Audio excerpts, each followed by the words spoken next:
So hey, what is up guys? So Shafin Toki here and I'm back with another video. আর আজকে আমরা কথা বলবো আমাদের সবার ফেভারিট কার্টুনগুলোর লাস্ট পর্ব নিয়ে। আর এটা একটা সিরিজ আমি বানানোর কথা চিন্তা করছিলাম। সো বেশি দেরি না করে চলো শুরু করা যাক। প্রথমে আমাদের কাছে আছে টম অ্যান্ড জেরি।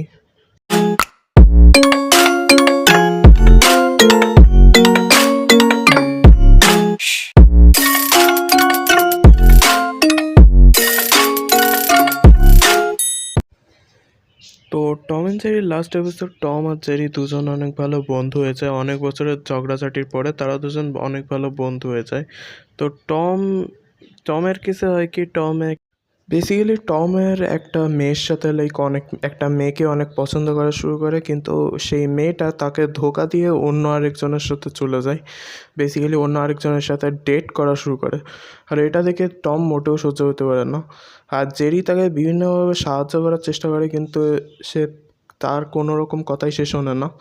না শুনে টম অনেকটা ডিপ্রেশনের মধ্যে চলে যায়। আর একটা সিনে সে বারবার একটা গ্লাসে করে দুধ খাচ্ছে। আর এইটা বেসিক্যালি দেখানোর জন্য যে সে ডিপ্রেশনে গিয়ে বিভিন্ন রকম মাদকাসক্ত জিনিসপত্র খাওয়া শুরু করেছে, বিশেষ করে বিয়ার খাওয়া শুরু করে দিয়েছিল। আর এইটা দেখে জেরি তাকে বিভিন্নভাবে সাহায্য করার চেষ্টা করে যাতে যাতে সে এইসব না করে। বেসিক্যালি এখানে দুধ দিয়ে এটা দেখানো হয়েছে যে সে বিয়ার খাচ্ছে, এইটা দেখানো হয়েছে কারণ এটা কমন বাচ্চাদের কার্টুন। তো এক পয়েন্টে সে এটা দেখে অনেক ডিপ্রেশনে চলে যায় টম, যে তার যে গার্লফ্রেন্ড তার সেই বিড়ালটার সাথে বিয়ে হয়ে যায়। এটা দেখে টম এতটাই ডিপ্রেশনে চলে যায় যে সে ট্রেন স্টেশনের সামনে ট্রেনের ট্র্যাকের সামনে এসে বসে পড়ে আর নিজের জান দেওয়ার জন্য বসে থাকে। আর বেসিক্যালি জেরিরও একটা গার্লফ্রেন্ড ছিল, সেও তার উপর চিট করে। এটা সে জানার পরে সে মনে করছিল তার গার্লফ্রেন্ড তাকে চিট করবে না।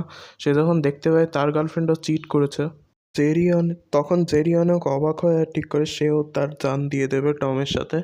তো সেও টমের পাশে গিয়ে তার সাথে বসে পড়ে। আর এই এপিসোডটা আসল। আর এই এপিসোডের নাম হলো blue cat blue, something like that এপিসোডের নাম। তো এইটাই ছিল টম অ্যান্ড জেরির লাস্ট পর্ব। আর টু বি অনেস্ট, আমি এই এপিসোডটা আমি নিজেও দেখেছিলাম টিভিতে। আর এইটা আই থিঙ্ক 1 থেকে 2বারই মোটে টিভিতে এসেছিলো। আর এর কারণ তো আমি তোমাদের সবাইকে বলেছি, কারণ এখানে অ্যালকোহল খাওয়া দেখিয়েছে, বিভিন্ন রকম সুসাইড অ্যাটেম্প এইসব দেখিয়েছে, যে কারণে হলো এটা কখনো টিভিতে 2বারের বেশি কখনো আসেনি। কারণ আমিও এই পর্বটা আই থিঙ্ক 2 থেকে 3বারের মতনই দেখেছি, আর তারপরে কখনোই টিভিতে এই এপিসোডটা কখনোই আসেনি। To be honest, Tom and Jerry ভাই আমার পুরো চাইল্ডহুড থেকে ছিল। আর টম অ্যান্ড জেরি আমার অনেকটাই নস্টালজিয়া আছে। আর এইভাবে ভাই এটা শেষ হবে আমি কখনো ভাবিনি। ছোটোবেলায় এই এপিসোডটা আমি কয়েকবার দেখেছি, কিন্তু কখনো আসলে এটা কি বোঝাতে চেয়েছে সেটা কখনো বুঝিনি। কিন্তু বড় হওয়ার পরে এখন যখন ভাই এই এপিসোডটা সম্পর্কে আর একটু জানতে পারলাম, তখন আমি বুঝতে পেরেছি আসলে এতে কী হয়েছিল। এপিসোডটার নাম ব্লু ক্যাট ব্লু। এরপরে আমরা আলোচনা করব বেন 10-এর লাস্ট এপিসোড নিয়ে। বেন 10 আমার চাইল্ডহুডের অনেক বড় একটা পার্ট ছিল, কারণ বেন 10 দেখে আমার মনে হয় না এরকম কোনো বাচ্চারা আছে যারা 2008-এর আশেপাশে যারা হয়েছে। আমার মনে হয় না যে এরকম কেউ আছে যে এই শোটা দেখেনি কিংবা এই শোয়ের ব্যাপারে একবার শুনিনি। কারণ এই শোটা ভাই অনেক কি বলবো, অনেক একটা নস্টালজিয়া হোল্ড করে আমার জন্য। আর আমি এখানে ক্লাসিক সিরিজের কথা বলছি। ক্লাসিক বলতে আমি অরিজিনাল সিরিজের কথা বলছি। আর অরিজিনাল সিরিজের মধ্যে পড়ে Ben 10 classic, alien force, ultimate aliens আর অমনিভার্স। তো এইগুলো পরে হলো বেন 10 অরিজিনাল সিরিজের পরে। এরপরে রিবুট আসে, যেটা প্রিটি মাচ বাচ্চাদের জন্য, সত্যি কথা বলতে। কারণ অরিজিনালটাই ভাই অনেক রকম স্টোরি, কাহিনী, অনেক কিছু এক্সপ্লোর করার মতন ছিল, যে কারণে আমার সিরিজটা ভালো লাগতো। তো বেশি দেরি না করে চলো আমরা এই বেন 10-এর অমনিভার্সের যে একদম শেষ এপিসোড, পুরো সিরিজের অরিজিনাল সিরিজের যে লাস্ট এপিসোড, সেটা নিয়ে কথা বলি। আর বাই দ্য ওয়ে, এখন স্ক্রিনে তুমি যে কটা দেখতে পাচ্ছ, এগুলো সবই আমার বানানো। একদম শুরুর থেকে শেষ পর্যন্ত যে কটা তোমরা ছবি দেখেছো, এগুলো সব আমিই বানিয়েছি। হ্যাঁ, এটা জাস্ট আমি বলতে চাচ্ছিলাম। সো বেশি দেরি না করে চলো শুরু করা যাক। তো বেন 10 অমনিভার্সের মধ্যে বেনের এক পার্টনার আছে যার নাম হলো রুক। রুক আর বেন মিলে হলো ট্রাভেল করে, টাইম ট্রাভেল করে একদম পিছনে চলে যায়, যখন মানে কোনো কিছুই তৈরি হয়নি, তার নিজের ইউনিভার্স পর্যন্ত তৈরি হয়নি, ওই সময় চলে যায়। ওই সময় তারা একটা ভিলেনকে লাইক তাড়া করতে করতে ওই সময় চলে যায়, যার নাম হলো ম্যাড্রুয়ার্ড সামথিং লাইক দ্যাট। তো এই বান্দা হলো টাইম ট্রাভেল করতে পারে, এর পিছন পিছন ওই সময় চলে যায়। তো গিয়ে তাদের সাথে দেখা হয় ফিফথ ডাইমেনশনাল বিংদের, যারা হলো বেসিক্যালি গড লাইক বিং। আর এদের কাছে একটা মেশিন আছে যেটা নাম হলো দ্য লায়ন আর্ক। আর এইটা যদি লাইক এটা তাদের স্পেসশিপ থেকে ফেলে দিলে এটা ব্লাস্ট হবে, আর এই ব্লাস্টের কারণে তৈরি হবে বিগ ব্যাং।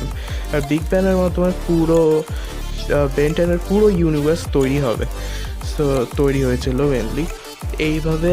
আমাদের বেন্টেন সিরিজের মধ্যে এই কথাটা বলা হয়েছে। তো বেসিক্যালি এই লায়ন আর্কের এত বেশি পাওয়ার, এটা একটা পুরো ইউনিভার্স সৃষ্টি করতে পারে আবার ধ্বংসও করতে পারে, এই লায়ন আর্ক মেশিনটা এরকম। সো এখানে তাই হয়, বেন এখানে এলো লায়ন আর্কটাকে বাঁচানোর জন্য, সে ওখান থেকে লাফ দেয় তাদের স্পেসশিপ থেকে। আর এই লায়ন আর্কটা বাস্ট হয়ে যায়, তাও বেনের মুখের কাছে বাস্ট হয়ে যায়, কিন্তু তার অমনিট্রিক্সের মাধ্যমে সেটা এলিয়েনে ট্রান্সফর্ম হয়, যেটার নাম হলো ফিডব্যাক। ফিডব্যাকের মাধ্যমে সে ওই যে ওই এনার্জিটাকে কোনোভাবে হোল্ড করে সেই স্পেসশিপের মধ্যে আবার নিয়ে এসে ভিলেনের গায়ে মারে, যে কারণে সে ভিলেন হেরে যায়, মানে মেনলি ধ্বংস হয়ে যায়। আর তারপরে হলো সে নতুন একটা লায়ন আর্ক দিয়ে, আই থিঙ্ক নতুন একটা লায়ন আর্ক দিয়ে করেছিল, তার একটা লায়ন আর্ক দিয়ে নিচে ফেলে দেয় এই ফিফথ ডাইমেনশনাল বিং, বা বেন নিজেও দেয় অ্যাকচুয়ালি, তাদের হেল্প করে মেনলি। আর এই জিনিসটা যখন নিচে যায় তখন সেটা পুরো একটা নতুন ইউনিভার্স তৈরি করে। নতুন না, মানে বেসিক্যালি বেনের নিজের ইউনিভার্সটাই এইভাবে তৈরি হয়েছে। আর প্র্যাকটিক্যালি বেন নিজেরই ইউনিভার্সের ক্রিয়েটর হয়ে গেছিলো, কারণ সে পিছনে ট্রাভেল করে সেই লায়ন আর্কটা করতে হেল্প করেছিল। আর বেসিক্যালি ভিলেন চাচ্ছিল এই লায়ন আর্কটা সে বাস্ট করে তার নিজের ইমেজ অনুযায়ী, মানে তার ইচ্ছা অনুযায়ী নতুন একটা জগৎ তৈরি করবে, কিন্তু সেটা করতে দেয় না বেন। আর ওই এনার্জিটা তার গায়ে মেরে তাকে করে দেয়, আর নতুন একটা ইউনিভার্স সৃষ্টি করতে হেল্প করে। সো এটাই ছিল বেন 10 অমনিভার্সের কাহিনী, আর একদম শেষ এপিসোডের কাহিনী এটাই ছিল। তারপরে তারা নিজেদের টাইমে আবার ফিরে যায়। বেসিক্যালি সে যে টাইম থেকে এসেছিলো সেই টাইম পিরিয়ডে সে আবার ফিরে যায়, আর এটাই ছিল বেন 10 অমনিভার্সের এন্ডিং। সো আজকের জন্য এটুকুই। ভিডিওটি ভালো লাগলে লাইক করো, শেয়ার করো, সাবস্ক্রাইব করো। আর তোমাদের হয়তো মনে আছে আমি আমার একটা ভিডিওতে বলেছিলাম, এই ভিডিওটাতে তোমাদেরকে আমি বলেছিলাম যে আমি মাঝে মধ্যে তোমাদের জন্য আলাদা আলাদা টাইপের কন্টেন্ট আনবো। আর বেসিক্যালি এরপরে আমি এনেছিও। এর আগের দিন কয়েকদিন আগে বেসিক্যালি আমি একটা অ্যানিমেটেড এনেছিলাম, অ্যানিমেটেড ভিডিও। তারপরে তারপরে আবার গেমিং ভিডিওই দিয়েছি। আগের দিন কালকেই একদম যে ভিডিওটা দিয়েছিল সেটা হলো অ্যামেজিং স্পাইডারম্যান 2। ভিডিওটা ভালো ছিল, তোমরা গিয়ে চেক আউট করতে পারো ওই ভিডিওগুলো। বাহ, প্রমোশন কি করে করতে হয় আপনার কাছ থেকেই শিখতে হবে ভাই। তোর গেমেরই প্রমোশন করছি ভাই, তবে আগের দিন তোর গেমই তো খেললাম ভাই। আর এইভাবে প্রমোট না করলে তো এরা ভিডিও দেখবো না, তার মানে ভিউজও আসবে না। আমারও আস্তে আস্তে আই থিঙ্ক অবস্থা টমের মতনই হচ্ছে।